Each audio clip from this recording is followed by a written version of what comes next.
नमस्कार दोस्तों, आप सभी का जेके आईटीआई मंत्रा यूट्यूब चैनल में स्वागत है। यदि आपने रिसेंटली बार्क का एग्ज़ाम दिया है BARC, तो आपके लिए एक और बड़ी भर्ती आपके सामने है।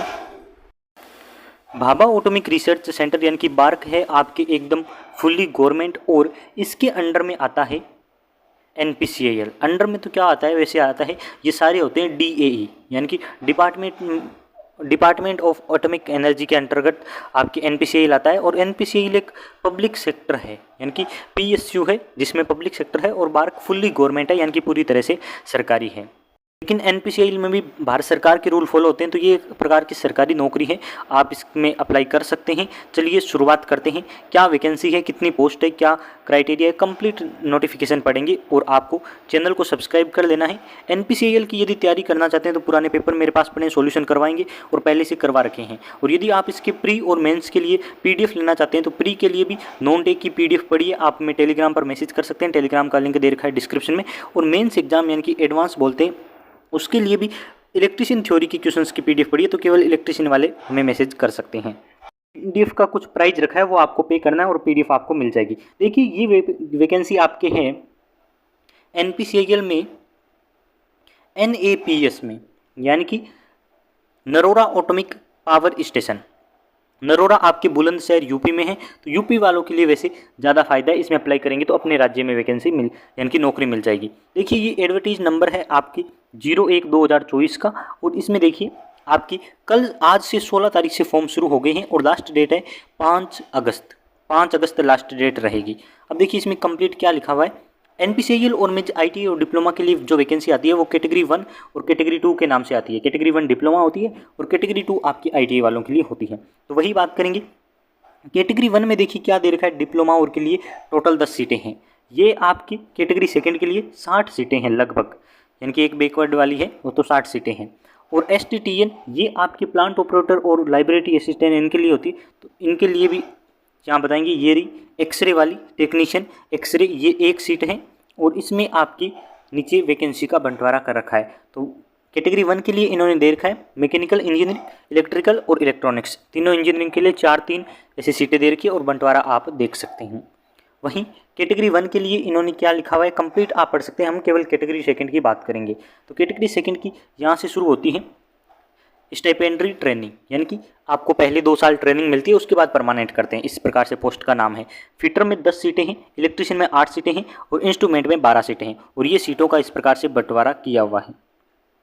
प्लांट ऑपरेटर में 29 सीटें हैं, ये रही आपकी 29 सीटें, 7 ये वाली, 5 ये, 4 ऐसे करके सीटों का बंटवारा भी कर रखा है। टोटल आपकी कैटेगरी सेकंड की 60 सीटें इन्होंने इस प्रकार से बांट रखी है। 59 है, वैसे 60 से एक कम है, लेकिन एक वो बैकवर्ड वाली है।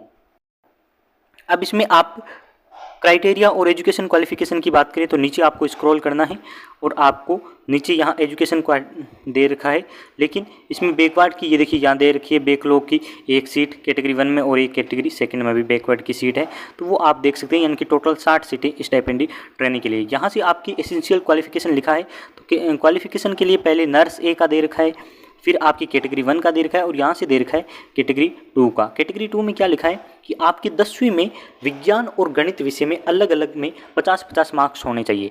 जैसे कि मान लीजिए आपके साइंस में 50% है, लेकिन मैथ में आपकी 48% है, तो आप अप्लाई नहीं कर पाएंगे। दोनों में 50-50% से ज़्यादा होने चाहिए, तभी आप अप्लाई कर पाएंगे। और आपको लिखा है 2 वर्ष की ट्रेड होनी चाहिए, उससे कम वाले अप्लाई नहीं कर पाएंगे। और ये क्या है, कम से कम 10वीं में अंग्रेजी विषय होना चाहिए, यानी कि इंग्लिश आपकी 10वीं तक होनी चाहिए। और 1 ईयर का यदि अप्रेंटिसशिप है तो 1 ईयर का एक्सपीरियंस भी चलेगा। और नीचे दे रखा है the ITI candidate should be in trades which have आपकी relevance the field in training appointment. ये आप समझ गए होंगे, ये 3 ट्रेड अप्लाई कर पाएंगे, इस प्रकार से लिखा हुआ है। तीनों ट्रेडों का नाम दे रखा है यहाँ ऊपर देखिए, ये वाली 3 ट्रेड अप्लाई कर पाएगी, तो आपको पता है यही पोस्ट है, तो आप अप्लाई कर पाएंगे। उसके बाद देखिए क्या है, मेन जो बातें हैं वो इन्होंने लिख रखी है। नीचे यहाँ लिख रखा है कि आपकी समस्त निर्दिष्ट अनिवार्य योग्यताएं केवल पूर्णकालीन यानी कि रेगुलर होनी चाहिए। तो रेगुलर आपके पास ITI होगी, आई होप आप अप्लाई कर पाएंगे। अब आगे देख लेते हैं कैटेगरी सेकंड में यहाँ क्या लिखा है। कैटेगरी सेकंड में पेमेंट और का लिखा हुआ है इन्होंने कि कैटेगरी सेकंड के लिए फिजिकल में आपके 160 सेंटीमीटर की हाइट होनी चाहिए, लगभग सबकी होती है, 5 फीट बोलते हैं इसे, तो ये सबकी हाइट होती है। 45.5 केजी वेट होना चाहिए, यानी कि 45.5 किलो वेट, तो ये लगभग हर किसी का होता है। एज इन्होंने कहा है 24 महीने, यानी कि 2 साल की ट्रेनिंग पीरियड रहेगी। पहले साल आपको 20,000 मिलेंगे, हर महीने 20-20 हज़ार रुपये मिलेंगे, और अगले साल आपको 22-22 हज़ार रुपये हर महीने मिलेंगे। 2 साल की ट्रेनिंग रहेगी, और ये आपको कंप्लीट दिखाए, यानी कि आपको 5 साल का बॉन्ड भी भरना होगा, यानी कि 5 साल से पहले आप छोड़कर नहीं जा सकते। 2 साल ट्रेनिंग वाले और 3 साल परमानेंट पर आपको छोड़कर नहीं जाना है, यानी कि 5 साल का बॉन्ड भरा जाएगा। आयु सीमा, आयु इन्होंने दे रखी है, 12 से ज़्यादा आयु रखते हैं तो बहुत अच्छी बात है। 18 से 24 की आयु है, और ये आपकी अनरिजर्व के लिए है। SC ST और OBC के लिए 3 और 5 वर्ष की छूट रहेगी, और जब आपको परमानेंट कर देंगे तो आपकी सैलरी 21,700 बेसिक रहेगी, जिस पर अलाउंसेज मिलते रहेंगे। तो आपको 21,700 बेसिक मिलेगी, और उस पर आपको क्या मिलेगा, DA यानी कि महंगाई भत्ता, और HRA मिलेगा, या तो या क्वार्टर मिल जाएंगे। तो HRA DA अभी 50% चल रहा है, तो आपको लगभग 34-35 हज़ार के आसपास सैलरी आपको 2 साल के बाद मिलनी शुरू हो जाएगी। तो ये आपकी कंप्लीट है। उसके बाद देखिए आगे भत्ते कौन कौन से मिलेंगे, तो ये आपको ट्रांसपोर्ट अलाउंस मिलेगा, यानी कि परिवहन भत्ता मिलेगा, HRA मिलेगा, हाउस रेंट अलाउंस, या फिर आपको क्वार्टर मिल जाता है तो हाउस रेंट अलाउंस नहीं मिलता, साइट लोकेशन अलाउंस मिलता है, और ये आपके एनुअल जो अलाउंस मिलता है वो वाला। और ये सारी बाद की बातें, पहले एग्ज़ाम पास करना है। उसके बाद आपको कंप्लीट प्रोत्साहन में ये जो बातें बता रहे हैं ये सारी चीज़ें मिलेगी। और एज में छूट यहाँ दे रखी है, तो मैंने आपको पहले ही बता दी थी एज में छूट कितनी मिलती है, 3 और 5 वर्ष की। कहाँ आपको तैनात किया जाएगा, यानी कि ड्यूटी कहाँ देगी, तो कह रहा है कि नरोरा परमाणु विद्युत केंद्र यानी कि NAPS में आपको देंगे, और यहाँ पे आपको स्थानांतरित करने का वहन करता है, यानी कि स्थानांतरित कर देगा इस प्रकार से। तो आपको मेनली ड्यूटी यहीं मिलेगी नरोरा में। और यहाँ क्या दे रखा है, ये है आपका सिलेक्शन प्रोसेस। तो सिलेक्शन प्रोसेस में क्या दे रखा है, कैटेगरी सेकंड के लिए एक CBT पेपर होगा, CBT पेपर या फिर OMR बोल रखा है, तो CBT होगा मुझे लगता है। और ये 12 की तरह होगा, पहले प्री होगा, प्री में आपके 1 घंटे का टाइम मिलेगा, और फिर होगा आपके एडवांस, यानी कि एडवांस में 2 घंटे का टाइम मिलेगा।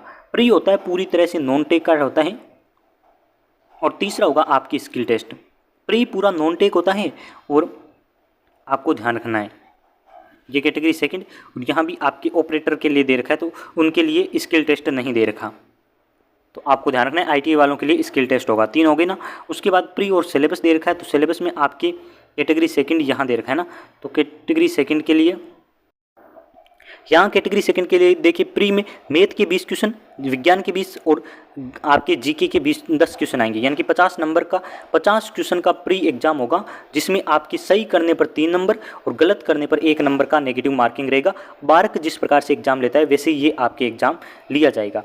पास करने के लिए 40% मार्क्स है, अनरिजर्व के लिए, OBC और के लिए 30-20% होगी, तो आप देख लीजिए।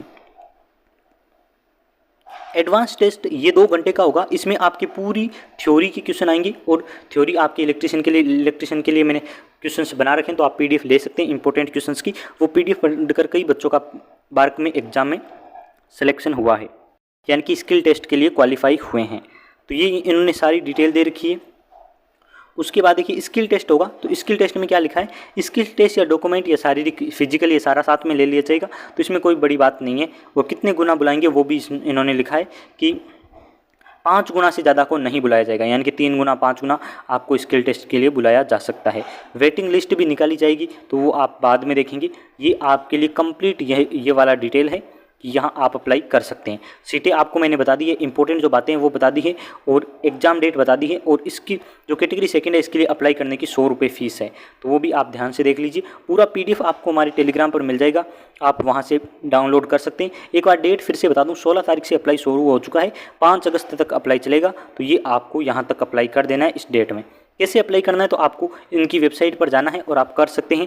कांटेक्ट करने के लिए भी डिटेल दे रखी है, तो आप इसे पढ़िए पूरा नोटिफिकेशन, फिर ही अप्लाई करें। बहुत बहुत धन्यवाद आप सभी का। यदि आपका बार्क क्वालिफाई हुआ है तो इसमें ज़रूर अप्लाई कीजिए, क्योंकि बार्क में अभी इलेक्ट्रिशियन वालों की स्किल टेस्ट होने बाकी है, तो स्किल टेस्ट में बाहर निकालेंगे। 418 सीटें हैं, 418 का ही सिलेक्शन होगा। 1200 का जिनको लिस्ट में नाम आ रखा है उनमें से 800 बच्चों को डिसक्वालीफाई भी करेंगे। तो बहुत बहुत धन्यवाद आप सभी का। चैनल को सब्सक्राइब जरूर करें।